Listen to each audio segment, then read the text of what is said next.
सलाम दोस्तों, मां आहियां तव्हांजो पंहिंजो सुहिणो सिंधी। जी दोस्तों, अॼु मां तव्हांखे ॻाल्हि ॿुधाईंदुसि पंहिंजे घर जी।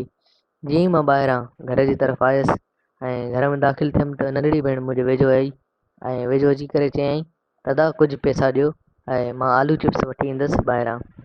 मां भेण खे पैसा ॾिना ऐं पुछियोमांसि त चिप्स तव्हां पाण वठी ईंदो?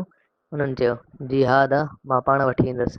मां चयो, पोइ भला मथो ढके वञो ऐं रओ पाए वञिजो, घर में बि रओ माण्हू पाए वेहंदो आहे। उन ते भेण मूंखे कावड़ में जवाबु ॾिनो, अदा तव्हां त अलाए कहिड़े दौर में था रहो। टीवीअ में ॾिसो त छोकिरियूं अलाए छा छा कनि थियूं ऐं दुनिया केॾी फॉर्वड थी वई आहे। पर उन मर्दनि सां गॾु घुमी रहनि थियूं ऐं बिना पर्दे जे वीडियोस ठाहिनि थियूं। तव्हां मूं ते दांह था कयो।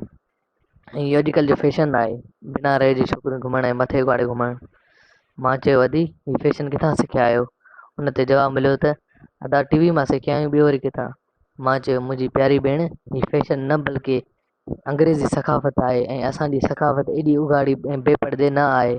तव्हां मूंसां वेहो त मां तव्हांखे पंहिंजी सकाफ़त जे बारे में ॿुधायां। घणे बहस खां पोइ असांजी भेण ॻाल्हि मञी वरिती ऐं असांजो चवणु वरितो।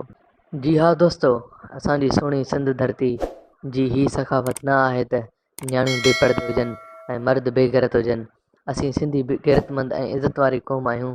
असांखां ही सिंधी मीडिया जूं हरकतूं बर्दाश्त न पियूं थियनि।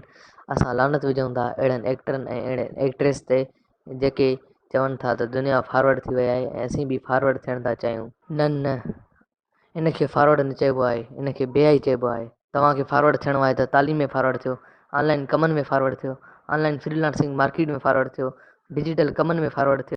छो जो अचण वारो दौरु डिजिटल दौरु आहे।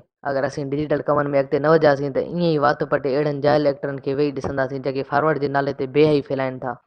ऐं हीअ ॾिसो वीडियोज़, हीअ बि त अदाकार हुया, हीअ बि ड्रामा कंदा हुया। हिननि ड्रामनि में प्यार मोहबत ऐं अमन जो दर्स ॾिनो वियो आहे। हिन खे असांजी सकाफ़त चइबो आहे। जी दोस्तो, वीडियो क्लिप ॾिसी करे अंदाज़ो लॻायो त अॼु जे ड्रामनि ऐं गाननि ऐं पुराणनि ड्रामनि में ॾींहं राति जो फ़र्क़ु आहे। अॼुकल्ह जेको बि घरों रुसे थो त फ़नकार आहे। अड़े जाइल इंसानो, जेके तव्हां ही गाना रिलीज़ कयो था, छा ही गाना तव्हां पंहिंजी माउ भेण सां वेही ॿुधणु पसंदि कंदव? कुझु शर्म कयो, कुझु त शर्म कयो।